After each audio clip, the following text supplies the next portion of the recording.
لوگوں کو زیادہ خواب دکھتے نہیں ہیں، بلکہ نیند کے اندر آنے والے وسوسات کو اور بدحضمی اور دماغی اثرات کو لوگ خواب سمجھتے ہیں۔ حالانکہ خواب کو نبوت کا 46واں حصہ، نبوت کا 27واں حصہ، نبوت کا 20واں حصہ، نبوت کا 26واں حصہ قرار دیا گیا ہے۔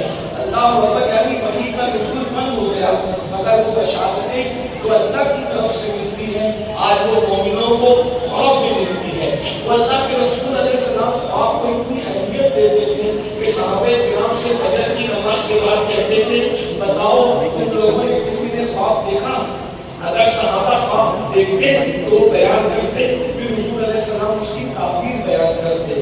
اسی طرح سے اگر کوئی خواب نہ دیکھتا، حضور خود خواب دیکھتے تو اللہ کے رسول علیہ السلام اپنا خواب بیان کرتے اور اس کی تعبیر بیان کرتے۔ اللہ اکبر۔ اب آئیے میں آپ کو بتاؤں اللہ کے رسول صلی اللہ علیہ وسلم کا ایک خواب، کیونکہ حضور علیہ السلام کی سیرت مبارک، صورت مبارک، ان کی ہر چیز مبارک ہے، لیکن ان کے خواب کے بارے میں آقا کریم صلی اللہ علیہ وسلم فرماتے ہیں اے میرے صحابہ، آج میں نے خواب دیکھا کہ میں سو رہا تھا، اور جب میں سو رہا تھا تو سوتے میں نے دیکھا کہ دو لوگ آئے اور آنے کے بعد انہوں نے مجھے بازوؤں سے اٹھایا، نیند سے انہوں نے مجھے بیدار کیا حالت خواب میں۔ اور وہ دو کون لوگ تھے؟ ایک کو حضرت جبریل علیہ السلام کہتے ہیں، ایک کو حضرت میکائیل علیہ السلام کہتے ہیں۔ آقا کریم صلی اللہ علیہ وسلم فرماتے ہیں ہم آگے بڑھے تو ہم نے دیکھا ایک بہت بڑا پہاڑ ہے، اونچا سا پہاڑ ہے۔ انہوں نے کہا کہ یا رسول اللہ صلی اللہ علیہ وسلم آپ اس پہاڑ پر چڑھ جائیں۔ تو میں نے کہا یہ پہاڑ بہت بڑا ہے، میرے لیے مشکل ہوگی۔ تو انہوں نے کہا آپ چڑھیں، اللہ آسان کر دے گا۔ پھر میرے آقا خاتم النبیین آیت المرسلین صلی اللہ علیہ وسلم فرماتے ہیں ہم لوگ پہاڑ پر چڑھے۔ جب پہاڑ پر چڑھے تو میرے آقا علیہ السلام فرماتے ہیں کہ میں نے ایک منظر دیکھا۔ اب ذرا دھیان سے سننا، یہ اللہ کے رسول کا خواب ہے، یہ اور وحی کا کی حیثیت رکھتا ہے۔ آپ اچھے سے سنیں، مزید اچھے سے سنیں، تھوڑا بچے گڑبڑ کریں، انشاءاللہ وہ بھی سکون سے بیٹھ جائیں گے۔ اللہ اکبر۔ آقا کریم صلی اللہ علیہ وسلم فرماتے ہیں کہ میں نے خواب میں کیا دیکھا؟ جب ہم پہاڑ پر چڑھے تو ایک بندہ لیٹا ہوا ہے اور اس کا بندہ بہت بڑی چٹان لے کر کے اس کے سر پہ مارتا ہے۔ چٹان کس کو کہتے ہیں؟ بہت بڑے پتھر پر چٹان کہتے ہیں۔ وہ بہت بڑی چٹان لے کر، بڑا پتھر لے کر اس کے سر پہ مارتا ہے، اور جب وہ اس کے سر پہ پتھر مارتا ہے تو اس کا سر ایسے پس جاتا ہے، اس کو سمجھانے کے لیے ہم یہ کہہ سکتے ہیں ایسے پس جاتا ہے جیسے چنے پر اگر ہتھوڑا مارا جائے تو چنے پر ہتھوڑا مارنے سے چنا کس طریقے سے پس جاتا ہے، ویسے وہ چٹان کے مارنے سے وہ اس کا سر پستا ہے، اور پھر وہ چٹان لڑک جاتی ہے اور لڑکتے ہوئے دور جاتی ہے۔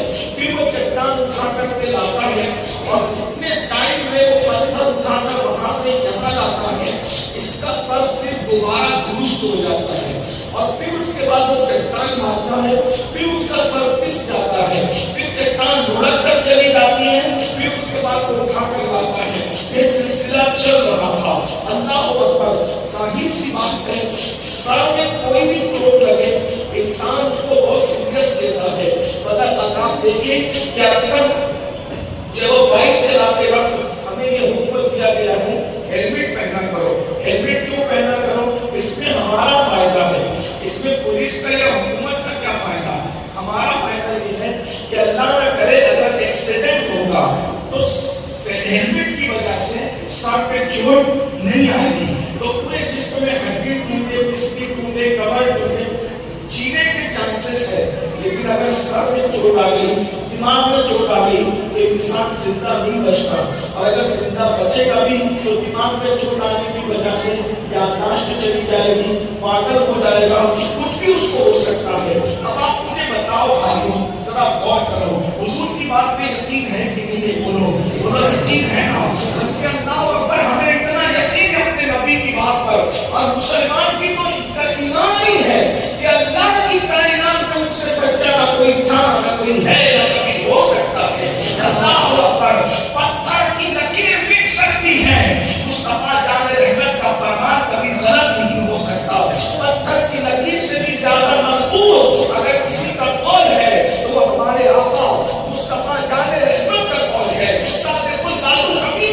ہے مصطفیٰ کریم رؤوف الرحیم صلی اللہ علیہ وسلم فرما رہے ہیں ایک انسان کے سر پہ چٹان ماری جا رہی ہے، اس کا سر کس طرح ہے اور سمجھنے کے لیے جیسے ہتھوڑا چنے پہ مارا جائے تو جیسے چنا پس جاتا ہے ویسے اللہ اکبر اس کا سر ریزہ ریزہ ہو رہا ہے، ایک مرتبہ نہیں، دو مرتبہ نہیں، تین مرتبہ نہیں، بلکہ بار بار ہو رہا ہے۔ ظاہر سی بات ہے کوئی بھی ہوتا تو سوال کرتا، میرے آقا غیب کا نبی صلی اللہ علیہ وسلم نے پوچھا کہ یہ کیا ہو رہا ہے، یہ لیٹا ہوا بندہ کون ہے اس کے سر پہ بار بار چٹان ماری جا رہی ہے؟ اللہ اکبر۔ تو کہا گیا یا رسول اللہ صلی اللہ علیہ وسلم یہ جو چٹان مارنے والا ہے یہ فرشتہ ہے، فرشتہ، اور جس کے سر پہ چٹان ماری جا رہی ہے یہ آپ کی امت کا وہ انسان ہے جو نماز نہیں پڑھتا تھا، جو نماز کو ترک کرتا تھا، جو نماز چھوڑ دیتا تھا۔ میرے بھائیوں بتاؤ اللہ اکبر، ایک وقت کی نماز کے لیے صرف 10 منٹ کا ٹائم لگتا ہے۔ بہت سارے میرے بھائی اتنے شوق کے ساتھ کام دھام کاروبار چھوڑ کے آئے ہیں لیکن ابھی زہر کے بعد اس اجتماع میں آئے ہیں، مگر انہوں نے زہر نہیں پڑھا ہوگا اور معاذ اللہ اجتماع ختم ہوگا پھر وہ چلے جائیں گے تو اثر بھی نہیں پڑیں گے۔ ایک بات میں آپ کو کہوں اس کو وہ سنجیدگی سے لینا، دیکھو نماز چھوڑ کر ہم کبھی سچے مسلمان اپنے آپ کو اللہ کی بارگاہ میں ثابت نہیں کر سکتے۔ اللہ کے رسول صلی اللہ علیہ وسلم نے فرمایا الا لا دین لمن لا صلاۃ لہ، اس کا دین ہی نہیں ہے جس کی نماز نہیں۔ یہ کون کہہ رہا ہے؟ اللہ کے رسول صلی اللہ علیہ وسلم۔ یعنی اگر سچے دین پر قائم رہنا ہے اور اس دین پر دنیا سے جانا ہے تو نماز پڑھنی پڑے گی۔ نماز چھوڑ کر ہم اللہ کی بارگاہ میں اپنا ایمان ثابت نہیں کر سکتے، ہم سچا مومن اپنے آپ کو ثابت نہیں کر سکتے۔ آج ہماری مسجدیں ویران ہیں اور نماز نہیں پڑھو گے مولوی صاحب سے تقریر کر سکتے ہیں، آپ کو کچھ نہیں کر سکتے کیونکہ ہم جمہوری ملک میں رہتے ہیں، ہم اسلامی حکومت میں نہیں رہتے، اس لیے ہم کچھ نہیں کر سکتے آپ کا۔ مگر اللہ کا عذاب تو دیکھو ہے برداشت کرنے کی طاقت۔ جب جہنم کا اتنا بڑا پتھر جسے چٹان کہتے ہیں جب سر پہ بار بار مارا جائے گا اور چنے کی طرح اللہ اکبر ہتھوڑے پہ چنے، ہتھوڑا جب چنے پہ مارا جاتا ہے تو جیسے ہتھوڑا کی وجہ سے چنا پس جاتا ہے ویسے اس چٹان کے مارنے پر ہماری کھوپڑی بار بار پسے گی، جہنم کے اندر بار بار ریزہ ریزہ ہوگی۔ اس کو اٹھاؤ گے کون مدد کے لیے آئے گا؟ وہ تکلیف کتنی دردناک ہوگی مجھے بتاؤ میرے بھائیوں۔ 10 منٹ فجر میں نیند قربان کرنا آسان ہے یا اس عذاب کو برداشت کرنا آسان ہے؟ دونوں میں آسان کیا ہے؟ عذاب کا کچھ برداشت کر سکتے ہو، اگر دنیا کی پہاڑ کی چٹان بھی ہمارے سر پہ ماری جائے تو ہم برداشت نہیں کر سکتے۔ بھائیو چٹان تو دور کی بات ہے، اگر کوئی چھوٹا سا پتھر بھی اٹھا کر ہمارے سر پہ مار دے تو بھی ہم اس کو برداشت نہیں کر سکتے۔ ذرا غور تو کرو، چھوٹا سا پتھر برداشت نہیں کر سکتے، اپنے سر پہ اللہ اکبر اتنی بڑی جہنم کی چٹان، اتنی بڑی جہنم کی چٹان بار بار ماری جائے گی، ہر بار ماری جائے گی۔ اور یہ کون کہہ رہا ہے؟ اللہ کے رسول فرما رہے ہیں، مصطفیٰ جان رحمت فرما رہے ہیں، ہمارے پیارے آقا فرما رہے ہیں۔ اس لیے میرے بھائیوں اللہ کے رسول کے فرمان کی طرف آؤ اور توبہ کرو۔ آج سے پہلے اگر نمازوں کو ترک کیا ہے تو آج یہ اہل جو اللہ کے گھر میں بیٹھ کر انشاءاللہ ہم نمازوں کی پابندی کریں گے، ہم نماز کے لیے وقت نکالیں گے۔ لوگ کہتے ہیں مولانا ٹائم نہیں ملتا، میرے بھائی میں آپ سے کہتا ہوں کیا ہم لوگ کھانے کے لیے ٹائم نہیں نکالتے؟ کیا ہم لوگ سونے کے لیے ٹائم نہیں نکالتے؟ کیا ہم لوگ میسجز چیک کرنے کے لیے ٹائم نہیں نکالتے؟ کیا ہم لوگ دوستوں کے لیے ٹائم نہیں نکالتے؟ بھائیو جب سب کے لیے ٹائم نکال رہے ہو تو اللہ کے لیے ٹائم نہیں نکالو، رب کے لیے ٹائم نہیں نکالو۔ ایک بات میں آپ سے پوچھتا ہوں، کبھی غور کیجیے، اگر آپ کے علاقے کا ایم ایل اے آپ کو دعوت نامہ دے کر کے کہے کہ میرے گھر آ، کتنے لوگ نہیں جائیں گے؟ اللہ کے گھر میں صحیح ہوگا، کتنے لوگ نہیں جائیں گے اور کتنے لوگ جائیں گے؟ کتنے لوگ جائیں گے؟ ہاتھ اٹھائیں، کتنے ہاتھ اٹھائیں، ایسی شرمانے کی بات کتنے لوگ جائیں گے؟ بولو بھائی، ارے بھائی جائیں گے نہیں، فون رکھ کر کے دوستوں کو فون کریں گے، ایم ایل اے صاحب نے بلایا، ایم ایل اے صاحب نے بلایا. خاندان مسئلے کی بات میں ذرا غور کیجیے، سمجھیے اس کو. اگر ایم ایل اے اپنے گھر بلائے تو تم اتنا خوش ہوتے ہو، لوگوں کو کہتے ہو کہ اس نے بلایا، اس نے بلایا، اس نے بلایا، کیا عزت افزائی کی. اگر ایم پی بلائے تو اور خوشی، اور اگر وزیر اعظم بلائے تو اور خوشی. چاہے وزیر اعظم اپنے دور کا سب سے بڑا جھوٹا ہو، جس نے جھوٹ پر ڈبل پی ایچ ڈی کر رکھی ہو، اتنا جھوٹا وزیر اعظم بھی بلائے تو آپ خوش ہوتے ہیں میرے وزیر اعظم نے بلایا. اب آپ سے میں ایک بات سوال کرتا ہوں، سنجیدگی سے ہنسنے کی بات نہیں. وزیر، بادشاہ، M P, M L A, corporator کی کیا حیثیت ہے؟ میرے اللہ کی شان ہے. اللہ ایک دن میں مجھے اور آپ کو 5 مرتبہ اپنے گھر آنے کی دعوت دے رہا ہے. اللہ دعوت دے رہا ہے. بولو آپ نے سوچو، یعنی کیا ہے؟ آپ خود کیسے مسلمان؟ آپ کہتے ہیں مسلمان ہے، میں پوچھتا ہوں کیسے مسلمان ہو؟ ایم ایل اے کی دعوت کی اتنی اہمیت ہے، ایم پی کی دعوت کی اتنی اہمیت ہے، سیاسی لیڈر اور مالداروں کی دعوت کی اتنی اہمیت ہے. ارے اللہ کی تمہاری نظر میں کیا قدر ہے؟ کون سے مسلمان ہو؟ M L A M P کی دعوت کی اتنی اہمیت، اور جو شہنشاہوں کا شہنشاہ ہے، جو بادشاہوں کا بادشاہ ہے کسی کی اوقات جو ایم پی بنتا اگر میرا اللہ نہ چاہتا، ہے کسی کی حیثیت جو ایم ایل اے بنتا اگر میرا اللہ نہ چاہتا، ہے کسی کی اوقات جو بادشاہ بنتا میرا اللہ نہ چاہتا.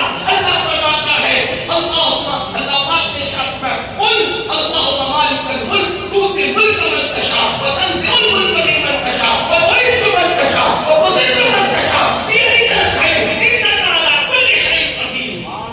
اے محبوب، آپ کیوں عرض کریں اے اللہ، اے ملک کے مالک، تو جسے چاہتا ہے اپنے ملک سے بادشاہت عطا کرتا ہے، تو جسے چاہتا ہے عزت دیتا ہے، جسے چاہتا ہے ذلت دیتا ہے. ارے یہ بادشاہوں کو بادشاہ کون بنا رہا ہے؟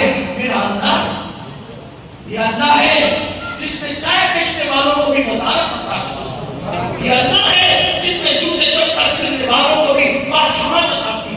یہ اللہ ہے جس نے غلاموں کو بادشاہت عطا کی. یہ اللہ ہے جس نے بھکاریوں کو عزت عطا کی. اللہ اللہ اللہ اللہ ہے. وہ وہی ہے. سب کی قدر کرنے والوں، اللہ کی قدر کب کرو گے؟ وَمَا قَدَرُ اللَّهِ حَقَّ قَدْرِهِ. اللہ پاک تم سے شکایت کرتا ہے. اللہ کہہ رہا ہے تم نے اللہ کی وہ قدر نہیں کی جیسا کہ قدر کرنے کا حق ہے. اللہ کہہ رہا ہے، اللہ کہہ رہا ہے تم نے میری قدر نہیں کی، اللہ کی قدر نہیں کی. اللہ کی بات کی عزت نہیں تمہارے پاس، اللہ کی دعوت کی عزت نہیں تمہارے پاس. ارے کوئی M L A M P بادشاہ بلائے گا تو کیا دے گا؟ کوئی محتاج کسی محتاج کو کیا دے گا؟ سن لو، اگر اللہ رب العزت کے تمام بندوں سے بے نیاز ہونا چاہتے ہو، کسی کے آگے ہاتھ پھیلانے سے بچنا چاہتے ہو، اگر مصیبتوں سے بچنا چاہتے ہو، اگر بلاؤں سے بچنا چاہتے ہو، اگر تنگ دستی سے بچنا چاہتے ہو، اگر مصیبتوں سے بچنا چاہتے ہو، تو کسی کے آگے ہاتھ پھیلانے سے بچنا ہے تو اللہ کی چوکھٹ پکڑ لو. کوئی محتاج کسی محتاج کو کیا دے گا؟ لیکن اللہ جب ہمیں دے گا تو دینے والا بنا دے گا. آپ مسلمان در در کا بھکاری اس لیے میرے نوجوانوں نوکری کے لیے پھر رہے ہو، روزی کے لیے در در بھٹک رہے ہو، رشتوں کے لیے در در کی ٹھوکریں کھا رہے ہو. یاد رکھنا، تعویذات اور وظائف اس وقت تک اثر نہیں کرتے جب تک کہ اللہ راضی نہ ہو جائے. جب اللہ ناراض ہوتا ہے تو نہ وظیفہ اثر کرتا ہے نہ تعبیر اثر کرتا ہے. کتنے بھی بڑے عامل سے تعبیر دے دو اثر نہیں کرے گا جب تک اللہ راضی نہ ہو. ہم تعبیر کے مخالف نہیں ہیں. نماز چھوڑ کے اللہ کو ناراض کیا. میں پوچھتا ہوں ہے کسی تعبیر میں اتنی طاقت بتاؤ کہ جس کا کام اللہ بگاڑے اس کا کام بندہ بنا دے؟ بولو ہے؟ نہیں ہے. آئیے میں آپ کو بتاؤں، اگر دنیا اور آخرت سنوارنا ہے اللہ کا ڈر نہ ہو. 10 منٹ کا ٹائم لگتا ہے، صرف 10 منٹ. ہے کہ میں پوری زندگی صرف لوگوں کو نماز کو تکلیف دوں، کیونکہ میں جانتا ہوں پورے قرآن میں کسی عبادت کے لیے اللہ نے اتنا حکم نہیں دیا جتنا نماز کا حکم۔ پورے قرآن میں اللہ نے 700 مرتبہ کم و بیش نماز کا حکم دیا، اور رسول اللہ نے سب سے زیادہ اگر کسی عمل پر زور دیا تو وہ نماز ہے۔ مجھے معلوم ہے کہ جس دن انسان نمازی بنتا ہے اس دن پھر اس کو کسی چیز کی ضرورت نہیں پڑتی، وہ دھیرے دھیرے اللہ سے قریب ہوتا چلا جائے۔ نماز کے قریب آئے گا سب چیزوں کے قریب ہو جائے گا۔ اور نماز نہیں پڑھے، داڑھی رکھ لے، ٹوپی پہن لے، امامہ باندھ لے، تقریر کر لے، تقریر سن لے، نمازی نہیں بنا کچھ نہیں۔ میں بہت معافی کے ساتھ کہہ رہا ہوں، نماز پڑھو۔ اور یہ بات بھی میں بغیر کسی خوف کے کہہ رہا ہوں، 4 گالیاں دینا ہے تو دے لینا، لیکن سچی بات کہہ رہا ہوں، جس کے ہاتھ میں نماز کا دامن نہیں اس کے ہاتھ میں غوث پاک کا دامن بھی نہیں، جس کے ہاتھ میں نماز کا دامن نہیں اس کے ہاتھ میں غریب نواز کا دامن بھی نہیں، جس کے ہاتھ میں نماز کا دامن نہیں اس کے ہاتھ میں رسول اللہ کا دامن بھی نہیں۔ جاؤ مجھے جو چاہو کہہ لو، لیکن میں اپنی آخرت اور تمہاری آخرت کے لیے سچ بول کر کے جا رہا ہوں۔ غوث پاک کا دامن نہیں چھوڑیں گے، ہے نہیں آپ کے ہاتھ میں غوث پاک کا دامن، اگر آپ کے ہاتھ میں نماز کا دامن نہیں ہے تو، کیونکہ غوث پاک اتنے غیور ہے، غوث پاک فرماتے ہیں اگر بے نمازی مر جائے تو اسے مسلمانوں کے قبرستان میں دفن مت کرنا۔ جب غوث پاک بے نمازیوں کو مسلمانوں کے قبرستان میں گوارا نہیں کرتے تو بے نمازیوں کو اپنے سلسلے میں کیسے گوارا کریں گے؟ کون سے مرید ہوئے ہو، کس کے مرید ہوئے ہو؟ ایک بات یاد رکھنا، سب سے پہلے ہم اللہ کی شریعت کے مرید ہیں، اس کے بعد سب کے مرید ہیں۔ جو شریعت کا مرید نہیں ہے وہ کسی کا مرید نہیں ہے۔ آپ کیا سمجھتے ہو؟ دین کو کھیل بنایا، ہم نے دوستوں کے لیے ٹائم نکالا، ہم نے یاروں کے لیے ٹائم نکالا، فیس بک کے لیے، یوٹیوب کے لیے، سب کے لیے ٹائم، نماز کے لیے ٹائم نہیں۔ کتنی سادگی سے کہتے ہو نماز کے لیے ٹائم نہیں۔ بتاؤ کوئی ایسا شہری بھی دیکھا جو ملک کا قانون توڑے اور شہر میں عزت سے جیے؟ ارے ملک کا قانون توڑ کے جو شہر میں عزت سے نہیں جی سکتا تو شریعت کا قانون توڑ کے دل میں اس کو عزت کیسے مل سکتی ہے؟ اور اگر نماز نہیں پڑھو گے دنیا میں بھی مارے جاؤ گے، آخرت میں بھی مارے جاؤ گے، دنیا میں بھی برباد کیے جاؤ گے، آخرت میں برباد۔ حضور کا خواب آگے بڑھانے سے پہلے مجھے ایک حدیث یاد آ گئی، آپ بہت اچھے سے سن رہے، اس میں ہمت کرو، حدیث پڑھو۔ ایک حدیث ہے مسلم شریف کی حدیث، اللہ کے رسول علیہ السلام فرماتے ہیں کہ میرا دل یہ چاہتا ہے، اس کو دھیان سے سننا، اگر عورتوں کا پاؤں اور پہلوں تک آواز جا رہی ہے تو ان سے بھی گزارش ہے کہ وہ کام چھوڑ کے ذرا گھر میں بیٹھ جائیں اور میری آواز میں توجہ دے کر کے سنیں۔ دھیان سے سنیں بھائیوں، بہت اچھے سے سنیں، ہلکا پروالو، اللہ تم سے آمد کریں۔ بہت محبت دیتے ہیں آپ لوگ ماشاء اللہ علیہ، حافظ وسیم صاحب، علامہ نوری صاحب اور بھی ہمارے سید صاحب، سب لوگ ان کی بڑی محبتیں ہیں کہ انہوں نے جب مجھے کہا کہ تجھے دن میں ہمارے یہاں بیان کرنے آنا ہے تو میں نے کہا ٹھیک ہے میں حاضر ہو جاؤں گا، کیونکہ میرا پروگرام تو رات میں گانا میں تھا اور میری خواہش یہ ہوتی ہے کہ ایک سفر میں جتنی زیادہ میں لوگوں کو دین کی باتیں بتا سکوں بتا دوں، کیونکہ زندگی کا کوئی بھروسہ نہیں ہے۔ اللہ تعالیٰ نے موقع دیا ہے تو ہمارے سینے میں جو باتیں ہمارے بزرگوں نے ڈالی ہیں ہم آپ کے سینے میں منتقل کر دیں کہ زندگی کا کوئی بھروسہ نہیں۔ تو بات سنیں بہت اچھے سے، آپ سنیں، توجہ آپ میری طرف ہی رکھیں، ایسا نہ ہو کہ تعلیم کرنے تو آپ تھوڑا سا بچہ جائے، ایسے نہیں، توجہ کریں۔ آقا علیہ الصلوۃ والتسلیم حضور علیہ السلام کو ان کی عالم بات کی تشریف پڑھیں۔ رب صلی وسلم ابدا على حبيبك الخير كلهم صلاة والسلام عليك يا رسول الله صلى الله عليه وسلم، صلاة والسلام عليك يا جد الحسن والحسين وعلى آلك وأصحابك يا جد المصطفين۔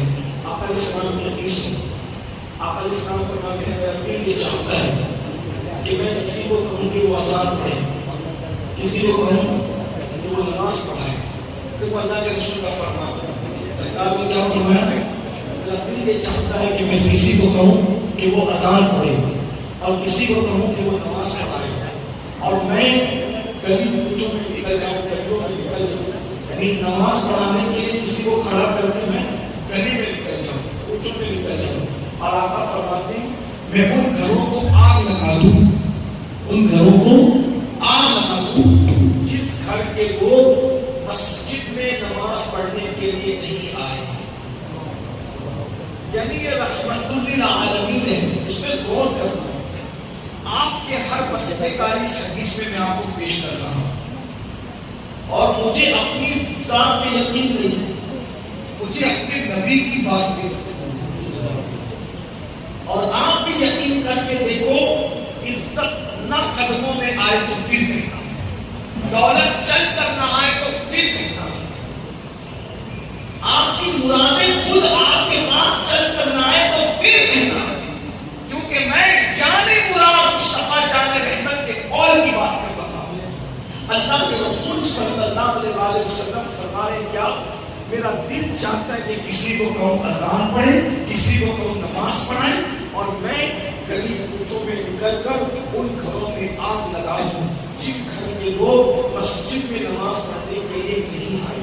اس سے ہم نے کیا مطلب نکالا کہ حضور علیہ السلام بے نمازیوں سے، یعنی جو نماز پڑھنے نہیں آتے ان سے بہت ناراض ہے. یہ بات بالکل صحیح مطلب نکلا.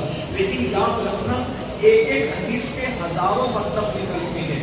اگر میری آپ کی بات کے کئی مطلب نکلتے ہیں تو حضور کی بات میں کتنے مطلب نکلتے ہیں؟ اب حضور کی اس بات کا مطلب کیا ہے وہ ذرا سمجھیں. وہ تو رحمت للعالمین ہے، وہ تو رحمت ہے تمام عالمین کے لیے. انہوں نے کسی کے گھر کو آگ نہیں لگائی، انہوں نے کسی کے گھر کو آگ نہیں لگائی، مگر کہا کیا کہ میرا دل چاہتا ہے، توجہ کرو، میرا دل چاہتا ہے کہ میں ان گھروں کو آگ لگا دوں جس گھر کے لوگ مسجد میں نماز پڑھنے کے لیے نہیں آئے.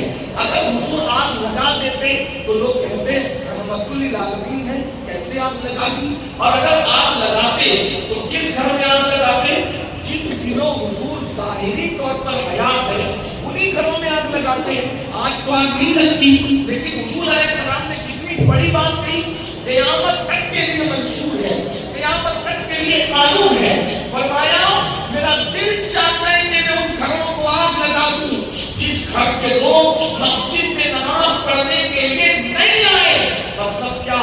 ام المومنین سیدہ عائشہ صدیقہ رضی اللہ تعالیٰ عنہا ارشاد فرماتی ہے کہ حضور چاہتے ہیں، بس حضور چاہتے ہیں، مگر اللہ ان کی چاہت کو پورا کرنے میں بہت جلدی کرتا ہے، اجلت کرتا ہے. دیکھو حضور نے نہیں کہا قبلہ بدل دے، حضور نے چاہا قبلہ بدل جائے. بولا حضور نے بولا نہیں بولا، فرمایا نہیں، صرف چاہا، دل میں سوچا قبلہ بدل جائے. وہ اللہ نے کیا کیا؟ 4 رکعت والی نماز میں ابھی 2 رکعت بھی پوری نہیں ہوئی، محبوب سے کہا محبوب قبلہ بدل دیا جائے گا. اور کس شان سے قد نرا تقلب وجهك في السماء ولنولينك قبلة ترضاها. اے محبوب ہم دیکھ رہے ہیں بار بار آپ کی نگاہوں کا آسمان کی طرف اٹھایا جانا. اے حبیب جدھر آپ کا دل چاہے آپ ادھر ہی رخ کر لیجئے، ہم اسی کو قبلہ بنا دیں. جدھر دل چاہے ادھر رخ کرو. حضور نے قبلہ بدلنے کے لیے دعا نہیں کی، چاہا، حضور نے چاہا، اللہ نے قبلہ بدل دیا. بات سمجھ ہے؟ حضور نے چاہا، کہا نہیں. تو حضور کیا کہتے ہیں؟ میرا دل چاہتا ہے. حضور نے چاہا کہ بے نمازیوں کے گھروں میں آگ لگا دوں، لگائی نہیں. حضور نے چاہا اور اللہ نے آگ لگا دی. کیونکہ حضور کی چاہت کو اللہ پورا کرتا ہے. حضور نے چاہا قبلہ بدل دیا، حضور نے چاہا آگ لگا دی. لیکن آگ لگی کون سی؟ آگ دکھ نہیں رہی ہے. ہر بے نمازی کا گھر جل رہا ہے، تمہارے گھر بھی جل گئے، سب کے گھر جل گئے، لیکن جلن سب کو ہو رہی ہے، آگ دکھ نہیں رہی ہے.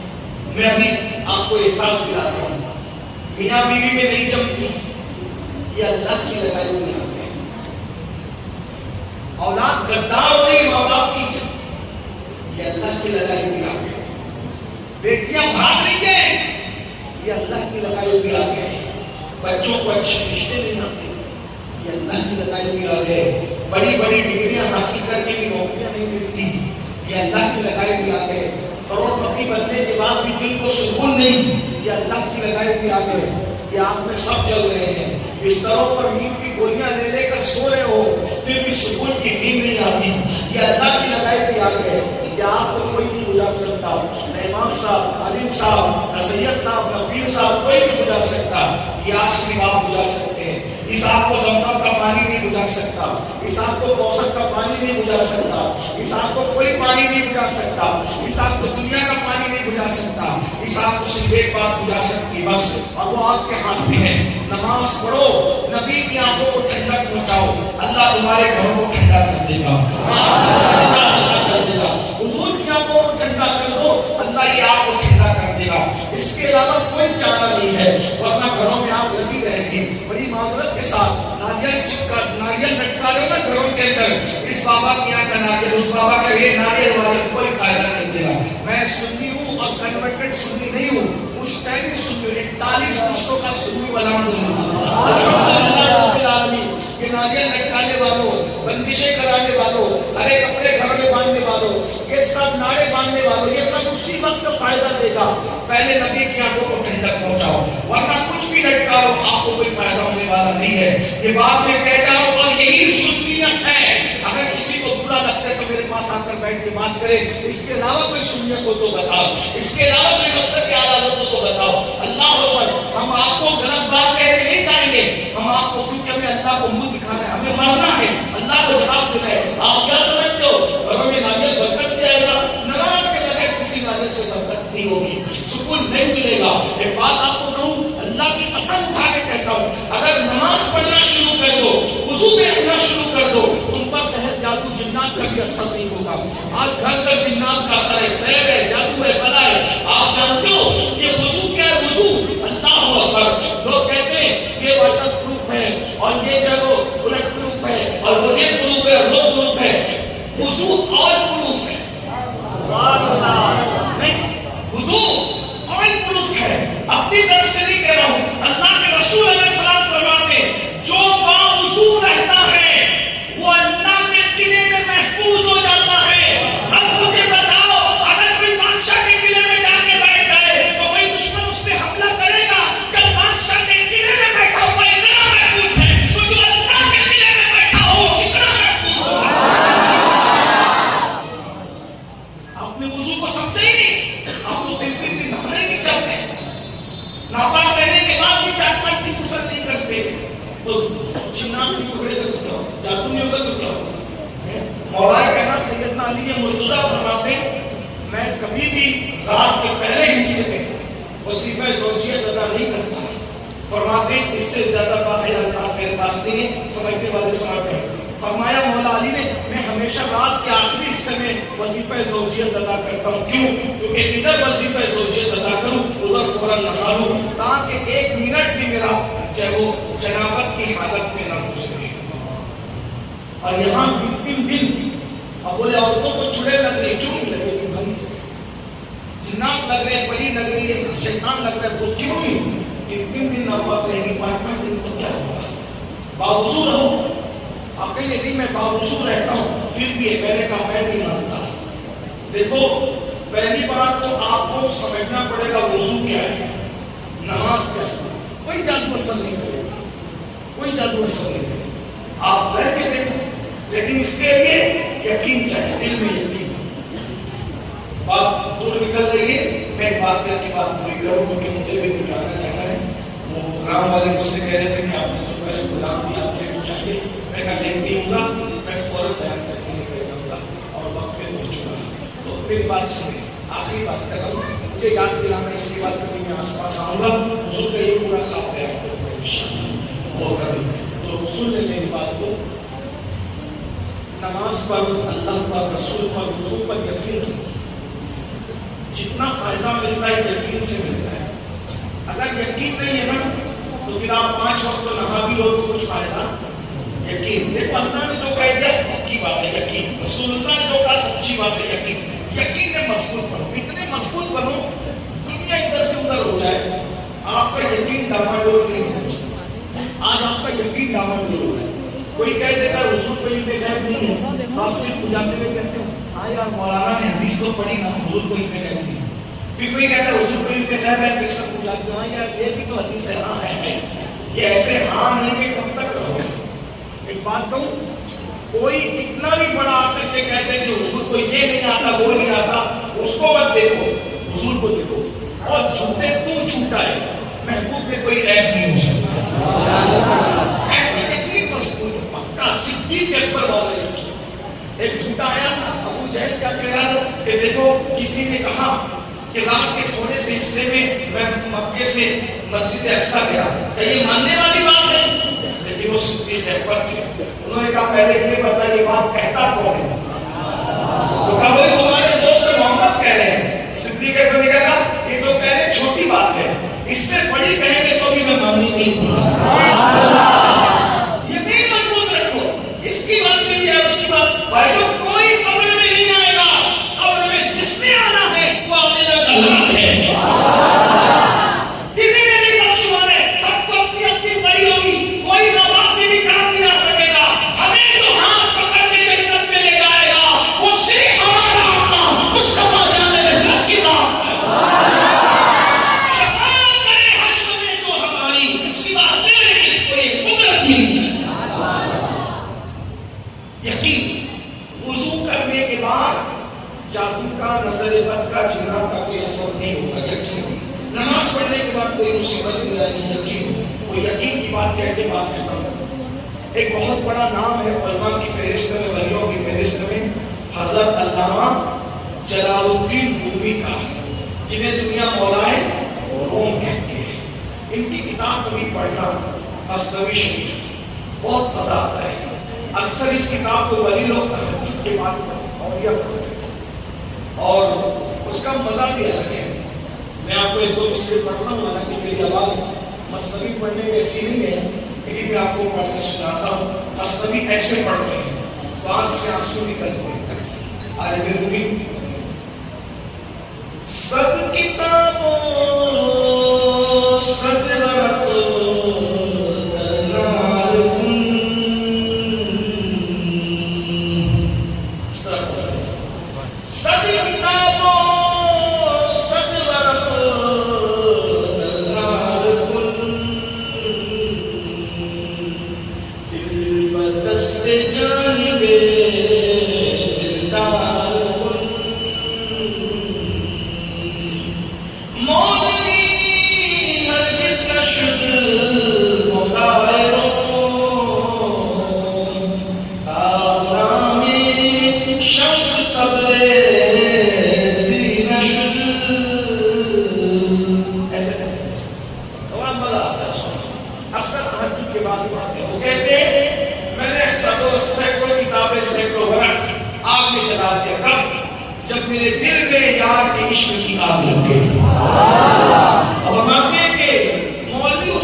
مسلم شریف میں یہ واقعہ ہے.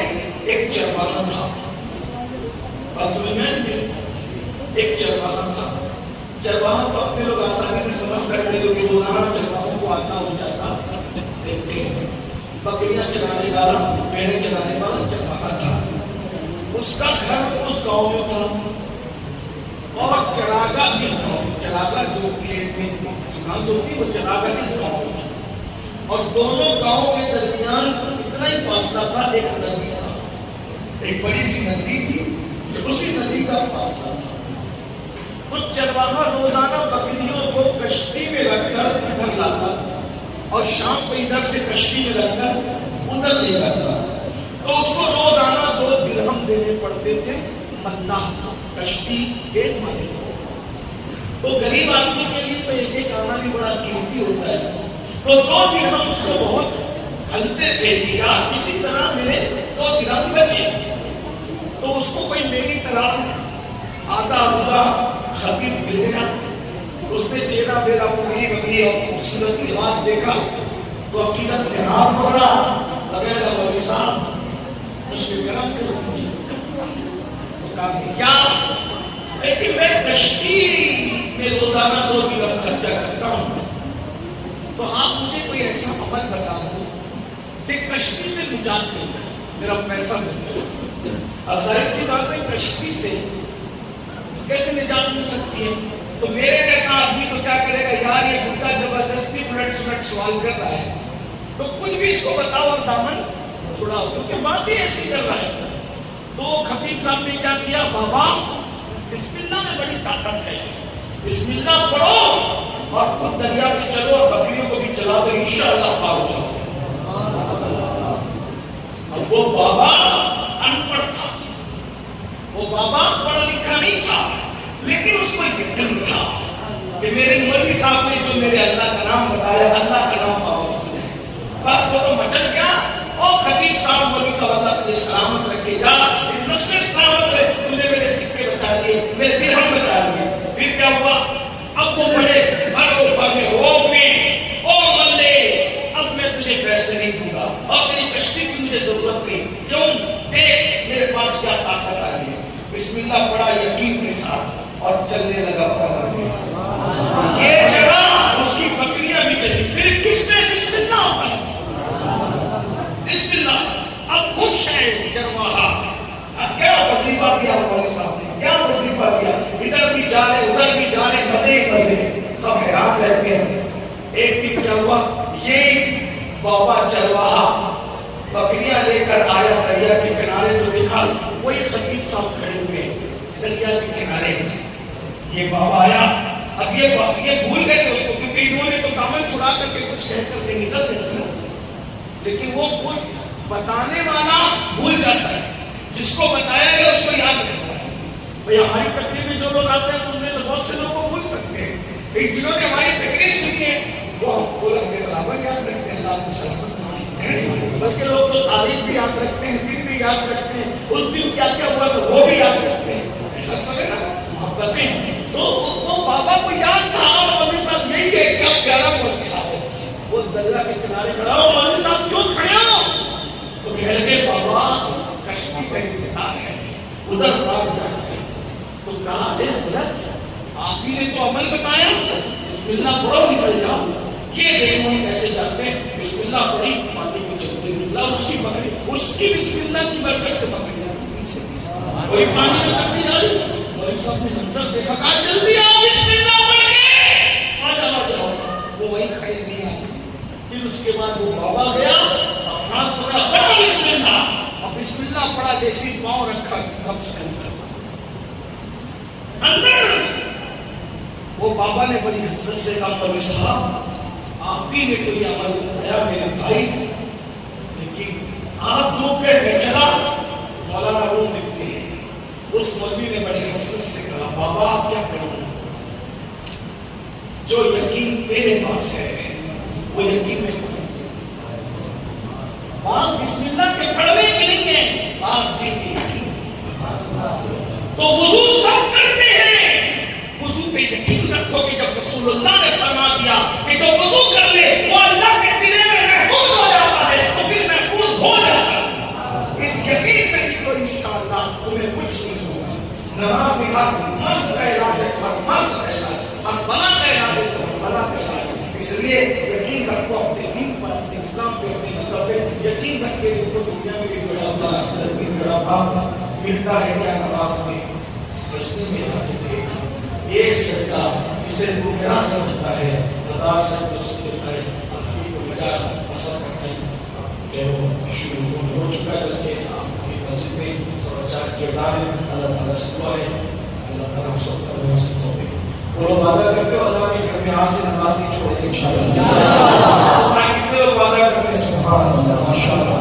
بھائی لوگ وعدہ کرو گے تو بھی پڑھنا ہے، نہیں وعدہ کرو گے تو بھی پڑھنا ہے. اللہ تعالیٰ سب کو توفیق دے. اللہ کے مخلوق کی کرتے اللہ معاف فرمائے. دیکھو سلام و سلام ہوگا، ہم یہاں سے نکلیں گے، فوراً نکلیں گے کہ ہمیں آگے جانا ہے، پروگرام میں شریک ہونا ہے، لیکن آپ لوگوں نے نہیں نکلنا ہے. اور صاحب کے بعد دعا ہوتے ٹائم میں تو شاید اذان کا ٹائم بھی ہو جائے گا. اذان ہونے کے بعد نماز کے بعد آپ نکلیں اور آپ سے نماز کے بعد انشاءاللہ.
يا أيها الذين آمنوا صلوا عليه وسلموا تسليما